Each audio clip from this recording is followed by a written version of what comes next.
Bonjour! Alors, je viens de terminer un atelier météo intérieur sur les émotions inconfortables qu'on amène comme étant un cactus. Alors, les météos cactus, c'est vraiment des météos inconfortables. Est-ce que ça peut être la pluie, le vent, l'orage? Peu importe.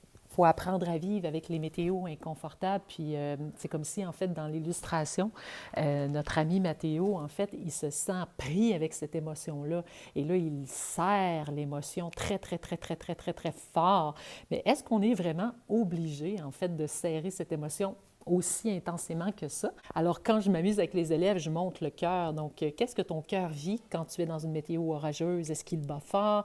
Quand tu es dans la pluie, est-ce qu'il est contracté? Quand tu es dans la peur, est-ce qu'il est déchiré?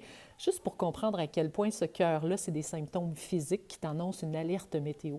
L'objectif, c'est juste de prendre une distance par rapport au cœur et de trouver une petite phrase magique pour faire en sorte que je puisse rassurer mon cœur, en fait. Merci de me donner cette information. Ça ne changera pas la météo, mais au moins, mon cœur va battre un peu moins vite, donc je vais avoir moins de cortisol, d'hormones de stress. Parce que ce qui est intéressant de voir, c'est qu'aussitôt qu'il y a un symptôme physique, là, peut-être que je peux m'inventer des scénarios, penser que c'est grave, et etc., quand finalement, réaliser que mes pensées, des fois, ne sont pas toujours la vérité, c'est le premier pas. Donc, plus en plus, je suis capable de juste merci mon cœur de m'aviser que tu me donnes des sensations inconfortables. Donc, avec les élèves, ce qu'on a fait, en étant en quatrième année, ce qu'on a fait, c'est qu'on a vu quelle météo intérieure on vit qui était inconfortable et quelle petite phrase on pourrait se dire. Alors, je vous montre à l'instant un cahier qui a été fait par un élève. Donc, voici ici le cahier de l'élève. Elle, c'est quand elle est dans la météo du froid. Son petit cœur, il dit « Merci de me dire qu'il y a un problème ». Donc, on en a un autre ici. Donc, elle vit la météo du froid. Donc, son cœur, quand elle lui parle, « Je vais toujours être là pour toi ». Qu'est-ce que c'est joli!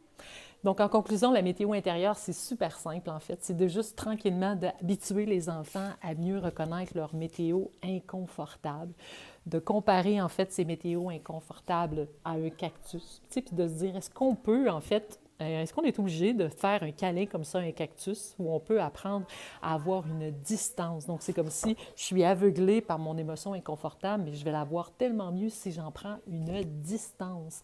Donc, prendre la distance, comment je fais pour prendre la distance? C'est que je fais juste reconnaître les sensations inconfortables de mon corps, mais je vais le comparer à mon cœur, parce que c'est toujours le cœur qui nous envoie de l'info. Se dire la petite phrase magique. « OK, tu sembles me dire que je suis inconfortable. » C'est la première étape. Puis après ça, je pourrais respirer. Après ça, je pourrais en parler. Mais avant, je dois prendre une distance.